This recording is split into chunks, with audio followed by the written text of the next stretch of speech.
Bismillahirrahmanirrahim. Assalamualaikum warahmatullahi wabarakatuh. Segala puji, syukur kepada Tuhan Yang Maha Esa atas berkat limpahan dan rahmat-Nya. Kelompok kami mampu menyelesaikan tugas tersebut guna memenuhi tugas mata kuliah, yaitu pengembangan kurikulum SD, dan berguna juga untuk menambah wawasan bagi si pembaca. Sebelum itu, perkenalkan, nama saya Andi Sri Sulfianita, NIM 1847042074, mahasiswi dari salah satu Universitas Negeri Makassar, jurusan Pendidikan Guru Sekolah Dasar. Pada kesempatan kali ini, saya dan teman-teman akan membahas mengenai materi prinsip-prinsip dan isi pengembangan kurikulum yang diampu oleh Ibu Siti Raihan, SPD, MPD. Pada materi ini, pemateri pertama akan dibawakan oleh Saudari Nur Inas Tokia, dan pemateri kedua yaitu Saudari Umi Kalsum. Dengan ini saya persilahkan. Assalamualaikum warahmatullahi wabarakatuh. Perkenalkan, nama saya Nur Inas Tokia, NIM 200407502028. Materi yang pertama yaitu prinsip-prinsip pengembangan kurikulum.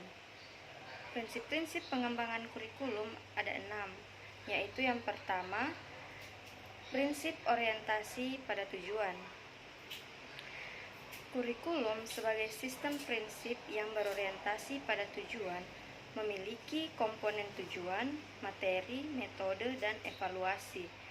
Komponen yang diinginkan merupakan fokus dari komponen lain dalam pengembangan sistem. Artinya, pengembangan kurikulum harus berorientasi pada tujuan. Prinsip ini menekankan bahwa tujuan adalah arah pengembangan komponen lain dalam pengembangan kurikulum. Untuk itu, tujuan kurikulum perlu diperjelas. Artinya, tujuan kurikulum perlu dipahami secara jelas oleh pelaksana kurikulum, sehingga dapat diterjemahkan ke dalam tujuan lain yang lebih spesifik dan operasional. Yang kedua yaitu prinsip fleksibilitas. Fleksibilitas merupakan satu prinsip pengembangan kurikulum, berarti adanya rentang gerak yang memberikan margin kecil bagi praktisi kurikulum di bidang ini untuk melaksanakan atau memutuskan kegiatan yang akan dilakukan. Pengembangan kurikulum perlu mengingat bahwa implementasi kurikulum pada tataran aktual berkaitan dengan keragaman kemampuan sekolah dalam menyediakan bakat dan perlengkapan untuk berlangsungnya kegiatan yang perlu dilaksanakan. Prinsip ketiga yaitu prinsip relevansi. Prinsip relevansi dalam pengembangan kurikulum berkaitan dengan kesesuaian kurikulum, dan seiring dengan berbagai aspek yang terkait dengan landasan pengembangan kurikulum. Pengembangan kurikulum pada hakikatnya berkaitan dengan kondisi sosial budaya masyarakat dan keadaan psikologis peserta didik. Yang keempat itu prinsip efektivitas. Prinsip efektivitas berkaitan dengan derajat pencapaian tujuan. Prinsip efektivitas dalam pengembangan kurikulum berkaitan dengan sejauh mana rancangan program kurikulum dilaksanakan dan sejauh mana tujuan pendidikan dicapai melalui implementasi kurikulum. Dengan kata lain, efektivitas kurikulum terdiri dari efektivitas proses dan efektivitas hasil. Tidak seperti prinsip-prinsip lain yang dapat diuji keakuratannya selama pengembangan kurikulum.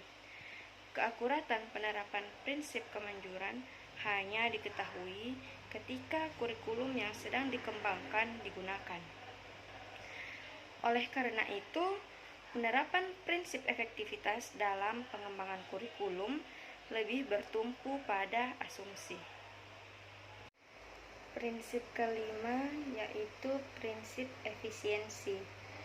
Prinsip efisiensi berhubungan dengan tingkat penghemat realistis pada suatu kegiatan, mudah dilaksanakan tanpa harus mengorbankan capaian kuantitas dan kualitas yang tidak maksimal. Dan yang keenam yaitu prinsip kesinambungan.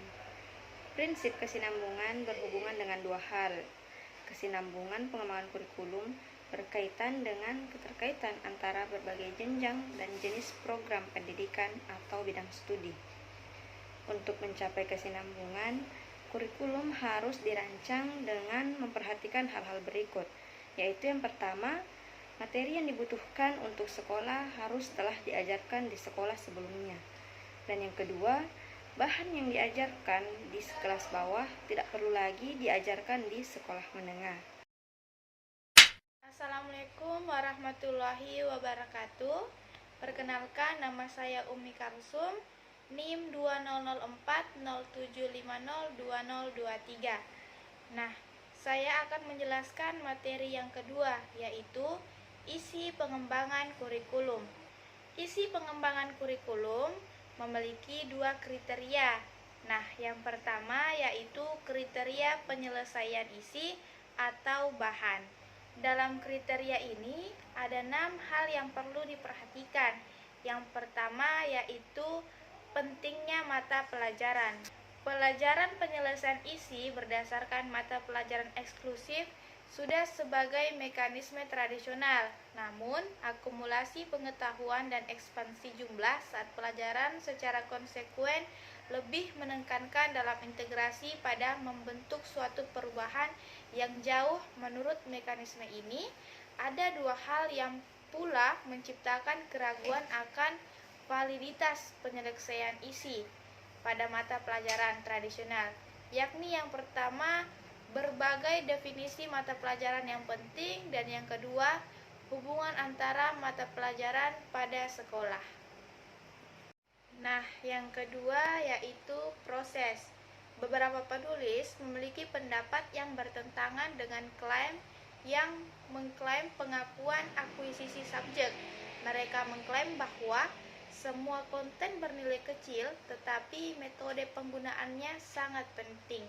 Pandangan ini tercermin dengan baik dalam kurikulum modern yang berfokus pada perubahan aturan isi yang terperinci untuk menekankan sebuah proses.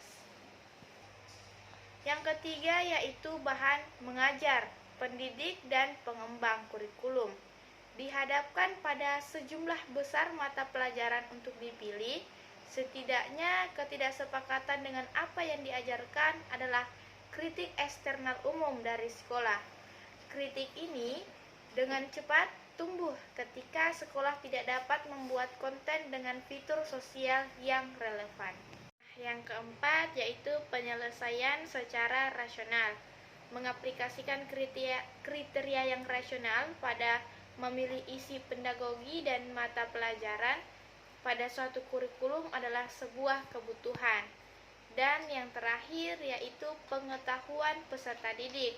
Pastinya saat memilih isi kursus, peserta didik diidentifikasi sebagai pertumbuhan atau pengenalan utama. Nah, kriteria yang kedua yaitu kriteria penyeleksian isi. Ada 6 yang diantaranya. Yang pertama yaitu validitas. Menggunakan validitas sebagai kriteria pemilihan isi juga merupakan pertimbangan yang relevan. Isi yang valid dan memuaskan serta tidak memenuhi kriteria akan dikeluarkan dari kurikulum. Kriteria validitas ini menerapkan isi dan metode dalam arti tertentu. Isi dianggap sah jika menyanyikan hasil lulusan atau mahasiswa sesuai dengan tujuan yang telah ditetapkan. Isi dapat menjadi pertimbangan penting dalam proses pengembangan kurikulum dan dapat memilih isi tanpa sumber daya untuk memprioritaskan tujuan tersebut. Yang kedua yaitu signifikan. Kriteria signifikan digunakan untuk menentukan keseimbangan antara ide dan fakta topikal dan dimaksudkan untuk mencocokkan luas dan kelemahannya. Yang ketiga yaitu minat. Minat siswa merupakan pertimbangan independen dalam pemilihan isi, tetapi ada perdebatan tentang seberapa banyak kriteria ini harus diperhitungkan dalam pengembangan kurikulum. Oleh karena itu, ada masalah bagaimana menyesuaikan isi kurikulum dengan minat dan perilaku siswa, dan minat dan perilaku menentukan isi dengan sangat mudah. Yang keempat yaitu learnability. Isi yang dipilih harus bisa dipelajari oleh peserta didik dan harus dapat diadaptasi untuk dicocokkan dengan kemampuan peserta didik. Yang paling penting dari hal ini adalah adanya kesesuaian antara isi yang diseleksi menggunakan apa yang sudah anak pelajari. Yang kelima yaitu konsisten dengan realitas sosial. Beberapa penulis berpendapat bahwa isi yang dipilih harus memberikan panduan yang paling berguna bagi dunia di sekitar kita. Dengan kata lain, isi harus sesuai dengan realitas sosial. Oleh karena itu, kriteria ini pada dasarnya sama dengan kriteria validitas. Yang terakhir yaitu kegunaan. Kriteria ini perlu dipilah dan diseleksi sesuai dengan kegunaannya, sehingga dapat terus didiskusikan. Baiklah, itulah penyampaian materi dari pemateri tersebut. Sebelum saya menutup presentasi ini, saya akan menyimpulkan materi yang telah disampaikan dari pemateri tersebut, yaitu prinsip-prinsip dalam pengembangan kurikulum. Yang pertama yaitu prinsip yang berorientasi pada tujuan, memiliki komponen tujuan, materi, metode, dan evaluasi. Prinsip ini menekankan bahwasannya tujuan adalah arah pengembangan komponen lain dalam pengembangan kurikulum. Dan yang kedua yaitu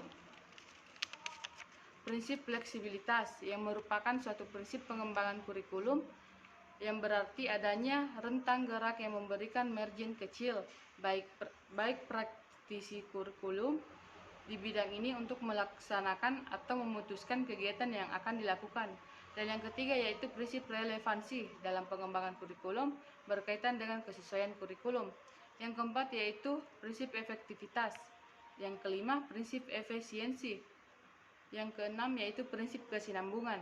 Berhubung dengan dua hal dalam isi pengembangan kurikulum meliputi kriteria penyelesaian isi bahan dan kriteria penyelesaian isi. Itulah kesimpulan yang sempat saya simpulkan pada materi hari ini. Lebih dan kurangnya mohon dimaafkan. Assalamualaikum warahmatullahi wabarakatuh.